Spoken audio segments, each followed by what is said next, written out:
Baik, terima kasih atas kesempatannya. Assalamualaikum warahmatullahi wabarakatuh. Selamat siang dan salam sejahtera untuk kita semua. Sama-sama, marilah kita mengucapkan puji syukur kehadirat Allah Ta'ala, Tuhan Yang Maha Esa, telah memberikan kita nikmat kesehatan dan kesempatan, sehingga kita bisa melaksanakan presentasi rancangan aktualisasi pada siang hari ini. Yang saya hormati, Coach dan penguji, beserta seluruh kawan-kawan sekalian. Izinkan saya pada siang hari ini menyampaikan rancangan aktualisasi saya. Sebelumnya, saya izin share screen terlebih dahulu.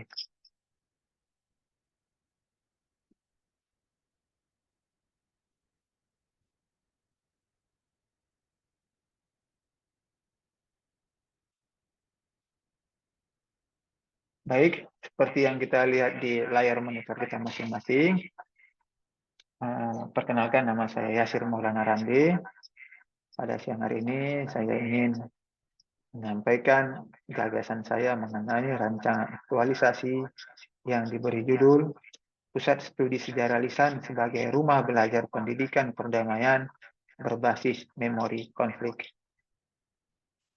Namun sebelum masuk kepada topik pembahasan kita berdasarkan judul di atas, izinkan saya sejenak menyampaikan status sirih mengenai Universitas Samudra. Universitas Samudra sendiri merupakan salah satu universitas negeri yang ada di Kota Langsa, Provinsi Aceh. Universitas Samudra sendiri telah ada sejak tahun 1970 dan merupakan salah satu perguruan tinggi swasta. Status Universitas Samudra dari perguruan tinggi swasta ke perguruan tinggi negeri berubah sejak tahun 2013 melalui Peraturan Presiden Nomor 37 tahun 2020. Tahun 2013. Dan sebelumnya juga izinkan saya memperkenalkan diri saya. Nama saya Yasir Maulana Ramli. Tempat tanggal lahir Labuhan Bilik 5 November 1991. Saat ini saya bertugas di program studi pendidikan sejarah Fakultas Keguruan dan Ilmu Pendidikan Universitas Samudra. Saya sendiri merupakan peserta Latsar Angkatan 3 CPNS tahun 2024. Baik, langsung saja kita masuk kepada rancangan aktualisasi saya nanti ke depannya. Yang pertama adalah identifikasi isu, kemudian penetapan core isu atau isu utama, dan yang ketiga penyebab urgennya atau hadirnya isu pertama atau isu utama, keempat gagasan pemecahan isu, kelima rancangan kegiatan, dan yang terakhir adalah matriks kegiatan. Langsung saja kita masuk ke yang pertama, yaitu identifikasi isu.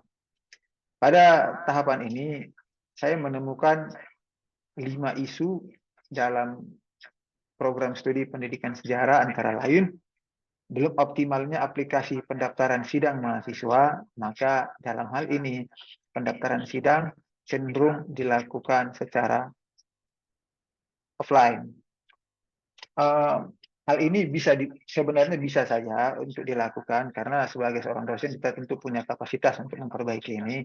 Namun tentu ini belum menjadi suatu hal yang begitu urgent karena proses pendaftaran sidang melalui offline pun dapat dilakukan dengan baik dan sebenarnya sudah ada sistem yang akan mengatur mengenai pendaftaran sidang ini nanti berikutnya. Kemudian isu yang kedua yaitu belum terbentuknya lembaga penelitian sejarah lisan.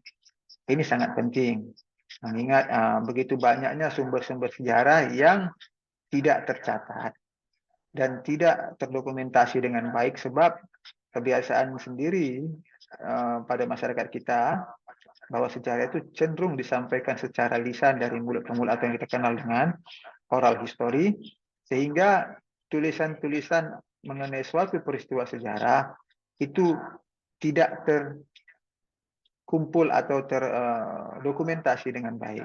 Sehingga belum terbentuknya lembaga penelitian ini menjadi suatu hal yang dirasa cukup penting, terutama dalam penelitian sejarah.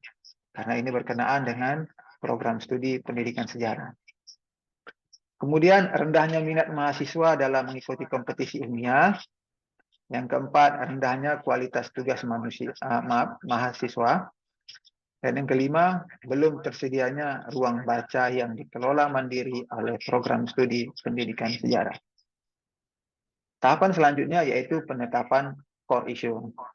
Penetapan core issue sendiri dilakukan dengan menggunakan teknik USG, urgency, seriousness, and growth. Dan dari proses USG ini sendiri, didapatkan akhirnya isu utama, yakni belum terbentuknya lembaga penelitian sejarah lisan.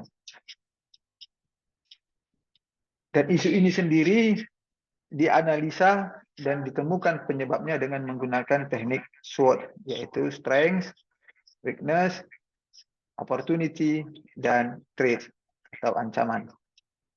Dari keempat ini kita menemukan berbagai faktor-faktor yang menjadikan isu ini menjadi begitu relevan untuk diangkat dan dijadikan sebagai sebuah bahan dalam aktualisasi latsar saya pada tahun ini.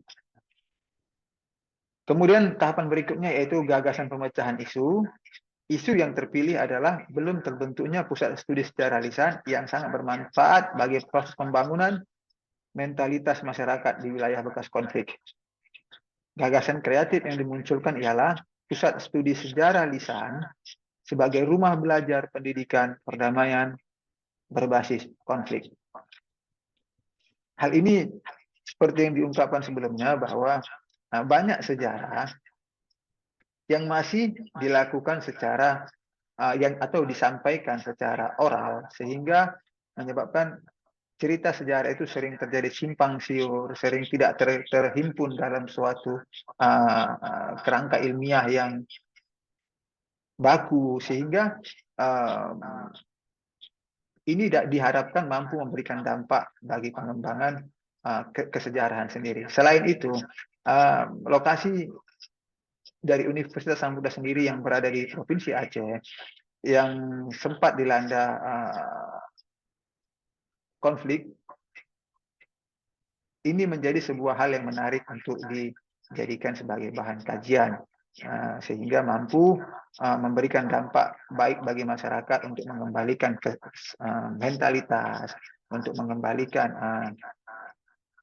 percaya diri daripada masyarakat, dan sekaligus mampu menghasilkan riset-riset yang bermutu dan berkualitas. Adapun rancangan kegiatan dalam aktualisasi saya ini yaitu pertama, penyusunan tahapan awal pembentukan pusat studi. Kedua adalah persiapan dokumen administrasi.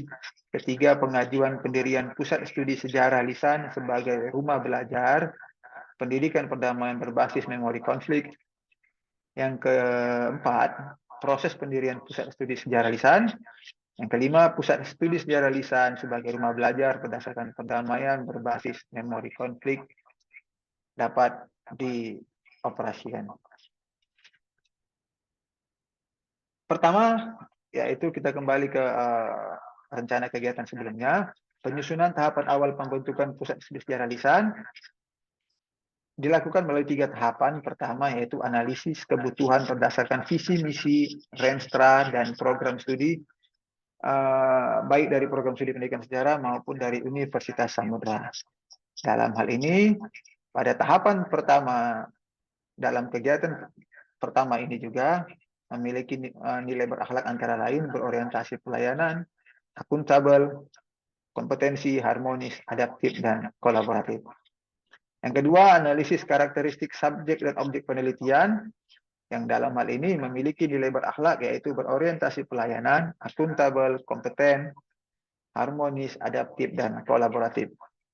Yang ketiga, analisis potensi sumber daya manusia yang ada, dalam hal ini memiliki nilai berakhlak, berorientasi pelayanan, akuntabel, kompetensi, harmonis, adaptif, dan kolaboratif. Rencana kegiatan kedua yaitu persiapan dokumen administrasi, dalam hal ini untuk kebutuhan pendirian pusat studi sejarah lisan. sekaligus akan menghasilkan blueprint dalam pengoperasian rumah atau pusat studi sejarah lisan tadi. Yang pertama yaitu pembentukan nama pusat studi. Dalam hal ini memiliki nilai berakhlak, berorientasi pelayanan, akuntabel, kompetensi, harmonis, adaptif, dan kolaboratif.